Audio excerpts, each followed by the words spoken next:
दोस्तों, अमेरिका के नवनिर्वाचित राष्ट्रपति डोनाल्ड ट्रंप के शपथ लेने से पहले ही भारत के विदेश मंत्री एस जयशंकर जी के साथ इनकी एक इम्पोर्टेंट मीटिंग होने वाली है। इस मीटिंग में कई इम्पोर्टेंट मुद्दों पर चर्चा की जाएगी। स्पेशली ट्रंप ने जो अनाउंसमेंट की थी कि वो अलग अलग देशों पर कई तरीके की ड्यूटीज लगाने वाले हैं, उस पर बातचीत की जाएगी। दूसरी खबर भी भारत और अमेरिका से सामने निकल के आ रही है, जहां पर भारत की कॉमर्स मिनिस्ट्री ने उस लिस्ट को फाइंड आउट करना शुरू कर दिया है कि कैसे अमेरिका और भारत रिलेशन अच्छे कर सकते हैं और किस तरीके से जो दोनों ही देश एक दूसरे पर कुछ स्पेशल प्रोडक्ट पर ड्यूटीज लगाते हैं उन्हें कम किया जाए। इवन फ्री ट्रेड एग्रीमेंट को लेकर के भी कुछ इनपुट्स सामने आने शुरू हो चुके हैं। तीसरी खबर पाकिस्तान और चीन से सामने निकल के आ रही है, जहां पर फाइनली ये बात कंफर्म की जा चुकी है और चाइना ने भी ऑफिशियली इस बात को एक्सेप्ट कर लिया है कि ये पाकिस्तान को J-35 फाइटर जेट्स देने वाले हैं। लास्ट अपडेट इंडिया के फाइटर जेट से सामने निकल के आ रही है, जहां पर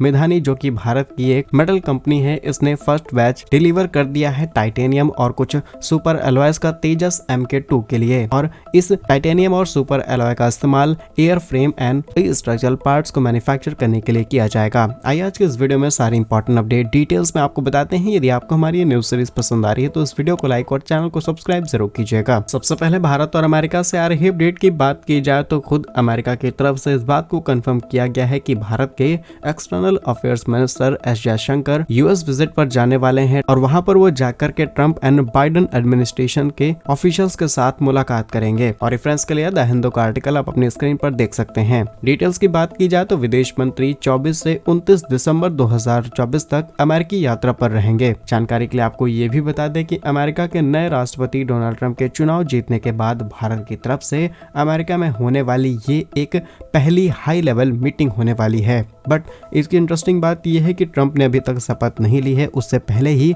इस मीटिंग को किया जा रहा है। डेफिनेटली जब शपथ लेने से पहले ही ये मीटिंग की जा रही है, दोनों बड़े नेता आमने सामने होंगे, भारत के विदेश मंत्री वहां पर प्रेजेंट होंगे, तो कई अलग अलग चीजों पर बातचीत की जाएगी। अब एग्जैक्टली किन बड़े मुद्दों पर बात की जानी है उसके बारे में तो कोई भी डिटेल्स पब्लिक में अवेलेबल नहीं है, लेकिन बिजनेस, सिक्योरिटी, क्लाइमेट चेंज और अलग टेक्नोलॉजी पार्टनरशिप को लेकर के बातचीत जरूर की जानी है। इवन कहा तक तो ये भी जा रहा है कि अमेरिका के साथ कुछ इंपॉर्टेंट डिफेंस डील साइन हो सकती हैं और अमेरिका भारत को कई इंपॉर्टेंट टेक्नोलॉजीज दे सकता है। और सबसे बड़ी बात की जो ट्रंप ने अनाउंसमेंट की थी कि वो भारत जैसे देशों पर भी वाइस वर्सा वाली यानी कि जितने % ड्यूटी अमेरिका पर भारत लगाता है, सेम उसी तरीके से अमेरिका भारत पर ड्यूटीज लगाने वाला है। इस प्रॉब्लम का सॉल्यूशन भी विदेश मंत्री वहां पर जाकर के निकाल सकते हैं। और अगली खबर से आप सारी डिटेल समझ जाएंगे, क्योंकि भारत की कॉमर्स मिनिस्ट्री और अलग अलग मंत्रालयों ने इस बात के डिस्कशन और रिपोर्ट बनानी शुरू कर दी है कि इस तरीके से अमेरिका द्वारा उठाए गए सवाल को हम पहले से ही सॉल्व करके रखेंगे। यानी कि ट्रंप का जो चैलेंज है कि वो भारत की तरह ही टैरिफ लगाने वाले हैं, इसे भारत किस तरीके से कम कर सकता है और तभी ट्रंप इस बात को मानेंगे। और अमेरिका भारत के लिए इंपॉर्टेंट न सिर्फ डिफेंस और स्ट्रेटेजिक पार्टनरशिप की वजह से बनता है, इसके अलावा भारत के लिए अमेरिका काफी इंपॉर्टेंट एक्सपोर्ट डेस्टिनेशन है, जहां यूएस भारत का सबसे बड़ा ट्रेड पार्टनर माना जाता है। दोनों देशों के बीच में अराउंड $120 बिलियन के बायलैटरल ट्रेड्स किए जाते हैं। इवन भारत जो चीजें अमेरिका में एक्सपोर्ट करता है वो इंपोर्ट्स की तुलना में ज्यादा होती हैं और इसमें करीब $35 अरब का हम ज्यादा अमेरिका को एक्सपोर्ट करते हैं।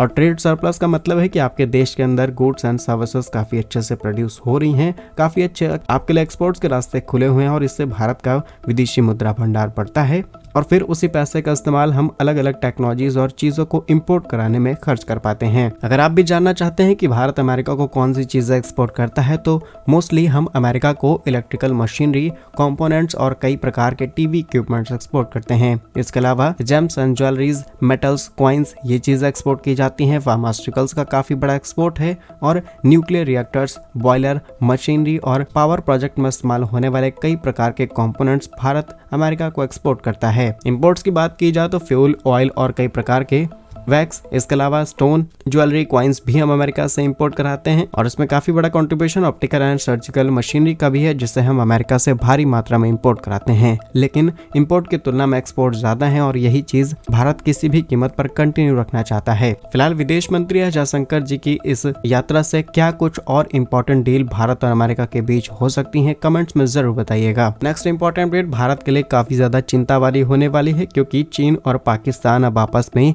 एक बहुत इंपॉर्टेंट डील फाइनल कर रहे हैं। हाल ही में टाइम्स ऑफ इंडिया की रिपोर्ट के मुताबिक पाकिस्तान चीन से 40 J-35 स्टेल्थ फाइटर जेट खरीदने जा रहा है। यह कदम पाकिस्तान की वायुसेना को और ज्यादा एडवांस करने वाला है और इससे पाकिस्तान की क्षेत्रीय सुरक्षा पर काफी बड़ा इम्पैक्ट पड़ेगा और इससे भारत पर सबसे बड़ा इम्पैक्ट पड़ने वाला है।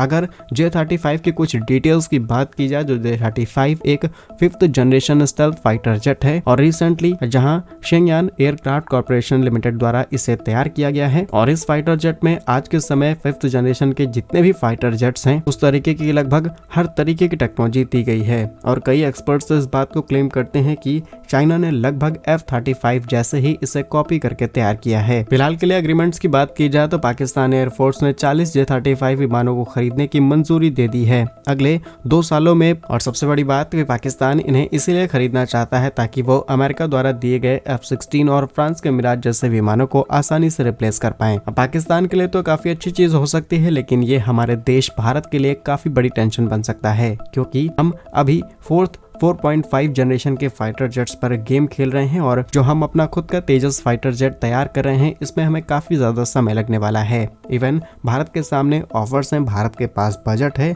भारत चाहे तो 4 से 5 महीनों के भीतर fighter jets easily emergency condition में खरीद सकता है। रशिया से, अमेरिका से, इवन इजराइल से अमेरिका की परमिशन लेकर के अगर हमें जरूरत पड़ती है। लेकिन भारत का पूरा फोकस है कि हम किसी भी हालत में अपने 5th जनरेशन फाइटर जेट पर काम करें। लेकिन ये चीज आज के समय में जरूरी हो चुकी है जिस तरीके से पाकिस्तान जैसे देश 5th जनरेशन फाइटर जेट लेने की तैयारी कर चुके हैं। कुछ दिनों पहले खबर सामने निकल के आई थी कि चाइना बांग्लादेश को भी 10 C फाइटर जेट्स देने वाला है, यानी कि भारत के दोनों ही तरफ एडवांस फाइटर जेट पहुंच जाएंगे और तीसरी तरफ यानी कि चीन के पास तो ऑलरेडी आधुनिक फाइटर जेट्स मौजूद हैं। ऐसे में क्या आपको लगता है कि भारत को भी एक 5th जनरेशन फाइटर जेट की तरफ मूव करना चाहिए, चाहे हम रशिया से खरीदें या फिर अमेरिका से? क्योंकि भारत को सिर्फ एक ठप्पा लगाना है और हमें फाइटर जेट्स मिल जाएंगे क्योंकि दोनों ही देशों ने भारत के सामने बड़े ऑफर्स ऑलरेडी दे रखे हैं। कमेंट्स में अपनी राय जरूर बताइएगा। नेक्स्ट इंपॉर्टेंट अपडेट भारत के तेजस MK2 प्रोग्राम से सामने निकल के आ रही है, जहां पर भारत की मिधानी, जिसे हम मिश्र धातु निगम लिमिटेड के नाम से जानते हैं, इन्होंने रिसेंटली तेजस MK2 के लिए टाइटेनियम और कुछ